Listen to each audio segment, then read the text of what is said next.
Please check out the Night Dreams Talk Radio website at www.nightdreamstalkradio.com. Also, if you want to keep our show free of advertising, just hit the donate button. Give a buck or two. Remember, all prior shows are always free to listen to. We at Night Dreams Talk Radio thank you for your support.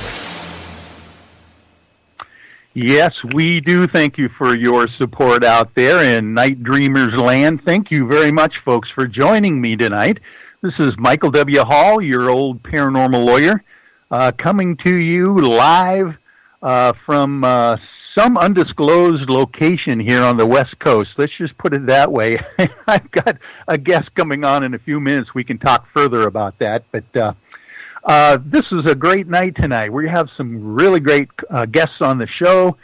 We have some reports coming in from different parts of the country, and we have a wonderful guest that we're going to spend a whole lot of time with for the bulk of the show. His name is James Creachbaum, Jr., and he is going to be the new Night Dreams Talk radio host on the weekends just before my show from 7 to 8 p.m. Pacific Standard Time. James will be coming on at 5 p.m., so I thought it was really appropriate if we introduce him tonight before his show begins. But before we do that, we have, once again, being graced by the presence of our old friend, Peter Davenport, from the National UFO Reporting Center. And we're going to find out what strange and unique things are happening or being reported out there across the United States and the world, literally. Hello, Peter. Well, good evening, Michael. And good evening, James, if he's listening. I'm looking forward to hearing what he has to say tonight as your guest. Yes. But it has been an exciting week, Michael. You're correct. And I've got a stack of reports here. When we get into them, I'll just start leafing through them and sharing with our audience what has been reported to the National UFO Reporting Center over the last roughly 6 or 7 days. It's been really exciting, to include a very dramatic sighting from by an airliner crew over Northern California Monday of this week. So, oh my gosh! Going on? So this is the holiday week. Obviously, it was a short week for most folks, but it sounds like you were still busy. Sounds like on your end. I wish I knew what a short week was like, Michael. There's no such thing in my business. You work 2 shifts a day for nothing, is what it amounts to. And as a matter of fact, when the rest of us take the day off to not go to work, sometimes we're up late, and seeing amazing things that we don't normally see on a scheduled basis during the week. So I would imagine even the holidays are a busy time for the National UFO Reporting Center. Even more busy than the other days, because those are the days when children are home from school and they have nothing to do, nothing on their hands but free time, and so they decide to call the UFO Center hotline with obscene comments. It's really bizarre. I don't know what's happened to the American people, but it's not good. Yeah, especially the young kids that have access to electronics to harass you when they don't have anything else to do. That's too bad for their parents not monitoring that. Yeah. It's like turning a kid loose with a megaphone with crisp batteries. Not a good idea. But yeah. Let me just describe the first of. I've got about 8 or 10 reports stacked up here. It depends on how much time we have as to how many we get done. But there was a very dramatic event that occurred over Delray Beach, about 40 miles north of Miami on the east coast of Florida, last Sunday. So 6 days ago, the 18th of November, 7:30 p.m. 2 people were walking their dogs along the beach. When they both looked up, their attention was drawn to the night sky, and they both witnessed a cluster of lights that appeared to be very similar to stars in the night sky in appearance, except the cluster was moving across the sky, and the individual lights were leapfrogging themselves and moving relative to each other. Oh.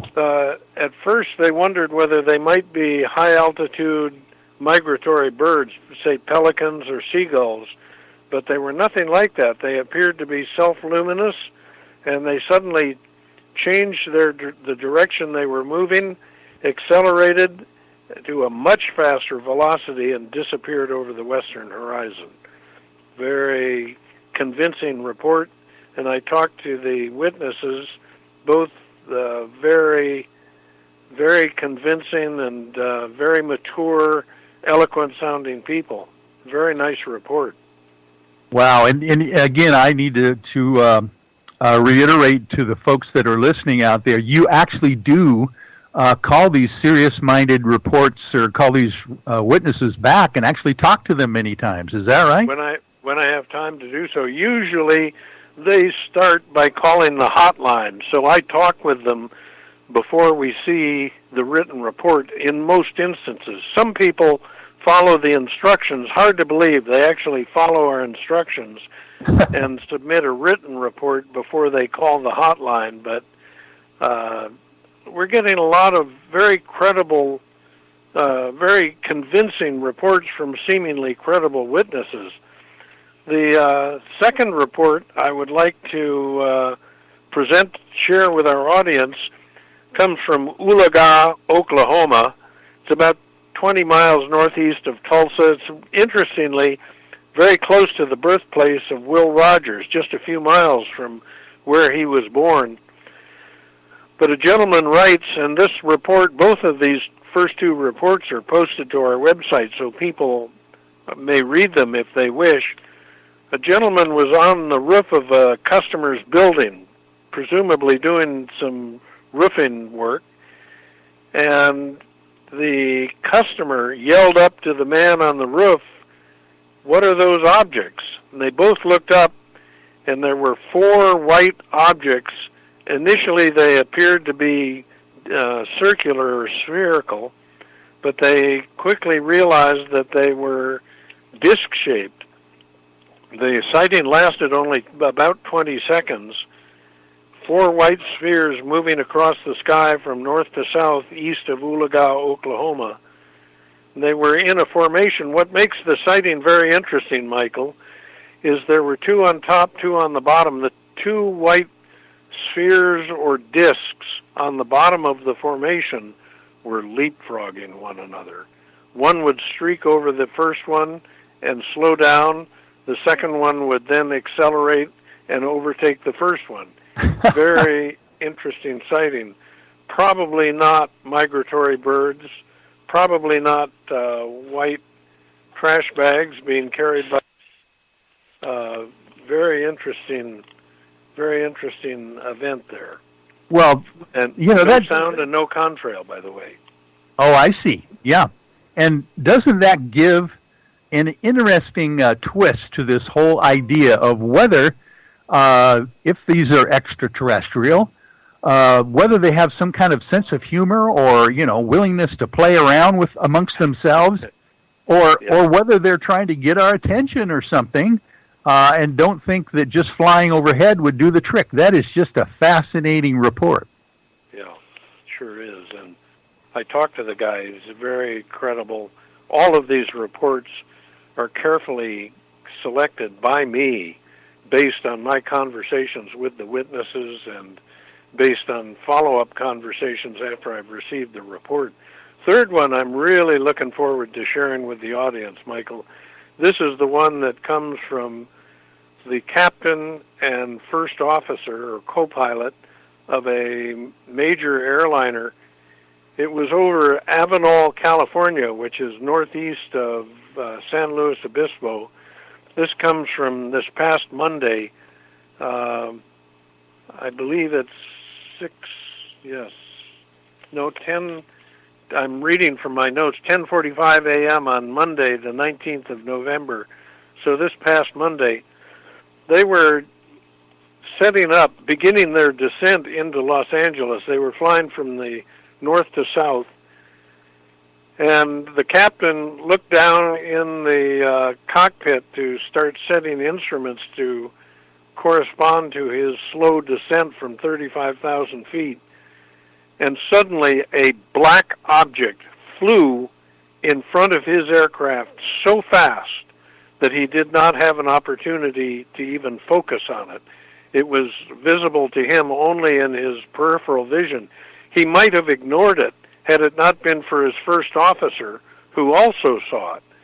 They quickly got on the horn. This is very unsettling to a commercial airline pilot, to have something that close, and he estimates it was well within the 1,000-foot limit of spacing for major airliners. It unsettled him. He got on the radio and he called air traffic control and asked if they had anything in his area, because he just had something go by him. And they said, no, there's nothing within 20 miles of your aircraft, Captain. Wow. So it was a very good report. And he said he was 100% sure that what he saw did not have any kind of wings or empennage or nacelles on it. It was just a black blob of something that went by his aircraft very, very fast. So that report is now posted to the UFO Center website, ufocenter.com, and people may read it with their own eyes. Wow, that reminds me of that scene in Close Encounters again, when they're in the air traffic control tower, and one of those pilots calls in and says, something just passed us, like, you wouldn't believe, what other traffic is in our area. And of course they come back and say, well, we don't have anything at all on the radar. And they say, well, whatever it was way too close for comfort. So that sounds like his report as well. Yeah. And didn't they ask the pilot whether he wants to report it? And he said, no, thanks. Yeah. I said, yeah, as a matter of fact, I guess there were two of them in two pilots, two different flights in close proximity, and the other one was asked if he wants to report it to him. He says, I don't want to report one of those. But that's the quickest way to become an ex-pilot, is by reporting UFOs. Yes, but obviously now they're getting a little bit more bolder in actually doing that, reporting them. Yeah. Interesting. Well, I'm looking at the time clock. We're a little bit over, and I'm looking forward to hearing your second guest. So I don't want to get too deep in these reports, but lots of stuff going on. And if people have had sightings recently, or at any time in their lives, invite them to write out a detailed written account of what you saw and submit it using our online report form at ufocenter.com. That's wonderful, Peter. By the way, I always got to thinking, is it capable of people doing like just writing up their own little report on their phone and then copying? Can they paste it into the report form on your website? That's what we like them to do, is pre-prepare their statement to get all of the facts that they think are significant and would be of interest to another person. Yeah. And then spell check it, make sure it reads exactly the way you want it to read, make sure it includes all the important information, and such that a person reading the report, can imagine clearly in his mind's eye what it all looked like, and then copy and paste it into the description box, fill in the other boxes, and send us a report. Okay, wonderful. Well, that will be helpful, I'm sure, on your end for them to do that for you. So, Peter, again, thank you so much for taking the time with us. Sounds like we have a lot more reports to go through maybe next time. That'll be exciting for people to wait for that. I'll save them for the next appearance, Michael. All righty. Well, you have a wonderful time out there, and enjoy the rest of your weekend. Yep, thank you, and same to you. Good night. Thanks. All right, good night. Well, oh my gosh, that was three interesting reports. We've got Delray Beach, Florida, Oklahoma, 4 objects or discs, and the airline captain and his first mate reporting some black objects